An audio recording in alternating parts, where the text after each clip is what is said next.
மஇக 21 மத்திய செயலவை உறுப்பினர்கள் பதவிகளுக்கு போட்டியிடுவதிலிருந்து ஒருவர் விலகிக் கொண்டதைத் தொடர்ந்து மொத்தம் 44 பேர் அப்பதவிக்கு போட்டியிட களமிறங்கி தீவிர பிரச்சாரத்தில் இறங்கியுள்ளனர்.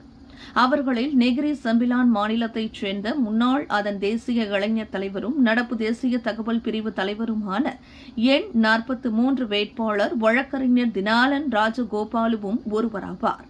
நாடு முழுவதும் மஇக வட்டாரத்தில் நன்கு அறிமுகமான இவர் முன்னாள் மஇக தலைமை செயலாளரும் முன்னாள் நெகிரி செம்பிலான் மாநில தலைவருமான மறைந்த டத்தோ டி ராஜகோபாலுவின் அரசியல் வாரிசும் ஆவார். கட்சி தாம் அடிமட்ட தொண்டன் என்றும் பேராசூட் வேட்பாளர் அல்ல எனும் கூறும் தினலான் ஒரு சிறந்த சமூக சேவையாளர் என்பதும் குறிப்பிடத்தக்கது.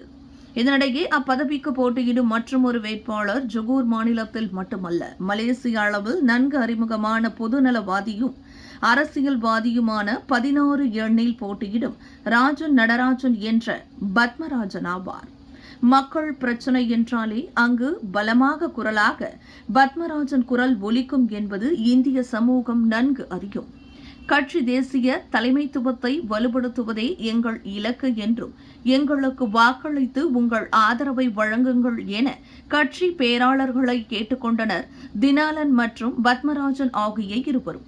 மாற்றம் ஒன்றே மாறாதது, சமுதாய நலனே எங்கள் சேவை என அவர்களின் பிரச்சார முழக்கமாக எங்கும் ஒலித்து வரும் வேளையில் கட்சி பேராளர்களின் மனதை கவர்ந்த வேட்பாளர்களாக அவ்விருவரும் இடம்பெறுவார்கள் என கட்சி வட்டாரம் கூறுகிறது. விண்வெளியில் மேலும் செய்திகளை தெரிந்து கொள்ள கீழே இருக்கும் பெல் பட்டனை அழுத்துங்கள். உங்கள் ஆதரவை வெளிப்படுத்த லைக் மற்றும் ஷேர் செய்யுங்கள்.